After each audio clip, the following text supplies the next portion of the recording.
നമുക്കിനി light set ചെയ്യാൻ വേണ്ടി നമുക്ക് 4 സ്ക്രൂ ഉണ്ട്. ഈ 2 സ്ക്രൂ എല്ലെങ്കിൽ വെച്ച് ഹെഡ് ഊരിയിട്ട് നമുക്ക് സെറ്റ് ചെയ്യാം.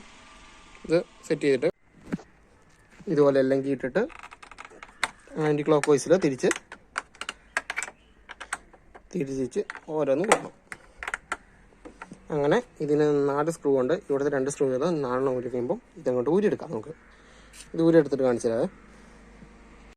അങ്ങനെ നമ്മൾ ഹെഡിൻ്റെ എല്ലാ സ്ക്രൂ ഊരി അവിടെ മാറ്റി വെച്ചു. ഇനി പയ്യൊന്ന് പൊളിച്ചാൽ മതി. ഇളക്കിയെടുത്താണ്. ഇങ്ങനെ നമുക്കൊന്ന് പയ്യെ ഇളക്കിയെടുക്കാം.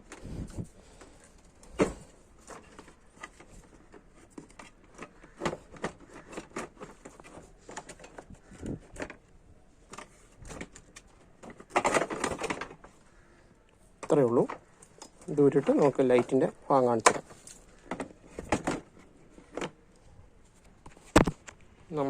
നമുക്ക് മാറണമായി ഈ 2 ലൈറ്റിൻ്റെ സാധനം വലിച്ചെടുത്താൽ മതി. ഒഴിക്കഴിഞ്ഞാൽ നമുക്ക് മാറാം. ഇത് 2 വലിച്ച് കാണിച്ചിട്ട് ഞാൻ കാണിക്കാം. ഇതുപോലെ 2 വലിച്ചെടുത്തു. ഇനി വലിച്ചെടുത്ത് ഈ ബൾബും ഇങ്ങനെ വലിച്ചെടുക്കാവുന്നതാണ്. അതും വലിച്ചെടുത്ത് കഴിഞ്ഞിട്ട് നമ്മുടെ പുതിയ ലൈറ്റ് കയറ്റാവുന്നതാണ്. ഇതാണ് നമ്മുടെ വണ്ടി കടന്ന ലൈറ്റ്. ഇതൂരി മാറ്റിയിട്ടുണ്ട് ഒരെണ്ണത്തിൻ്റെ. ഇതുപോലെ ചുമ്മാ വലിച്ചെടുത്താൽ മതി. വലിച്ചെടുത്ത് കഴിഞ്ഞിട്ട് ബാക്കി ഞാൻ കാണിച്ചു തരാം. നമ്മൾ മേടിച്ച ലൈറ്റാണ്. ഇത് 2 കൂടെ ചുമ്മാ പ്ലഗ് ചെയ്താൽ മതി. ഇത് കഴിഞ്ഞത് കാണിക്കാം. അങ്ങനെ നമ്മൾ മേടിച്ച ലൈറ്റ് നമ്മൾ പ്ലഗ് ചെയ്തിട്ടുണ്ട്. പ്ലഗ് ചെയ്ത് കഴിഞ്ഞിട്ട് ഇതുപോലെ കയറ്റിയാൽ മതി. നമുക്കൊന്ന് ചെക്ക് ചെയ്യണം. അതിന് നമ്മൾ ആദ്യം ഒന്ന് നോക്കുക. റിമോട്ട് എടുക്കുക.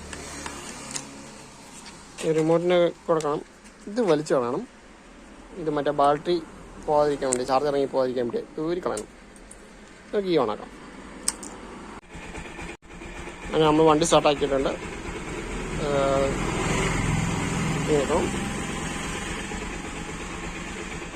ഓഫാക്കാൻ പറ്റുന്നുണ്ട്, ഓണാക്കാൻ പറ്റുന്നുണ്ട്, ഓണാക്കാൻ പറ്റുന്നുണ്ട്. നമുക്ക് ഇഷ്ടമുള്ള കളർ മാറ്റാം.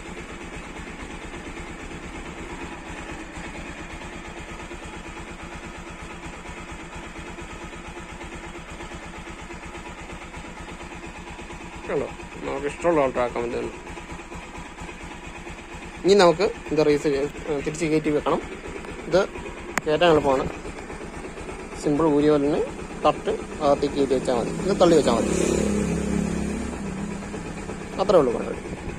ഇത് കഴിഞ്ഞിട്ട് തിരിച്ച് വെച്ചാൽ തന്നെ നട്ടും ബോൾട്ടും തിരിച്ച് കയറ്റി വെക്കണം. അത്രേ ഉള്ളൂ. അങ്ങനെ അവസാനം നമ്മളത് സെറ്റ് ചെയ്തു. ടൈറ്റ് ചെയ്ത് കയറ്റിട്ടുണ്ട് ഹെഡ്. ഇനി നമുക്കൊന്ന് സ്റ്റാർട്ട് ചെയ്യാൻ നോക്കാം.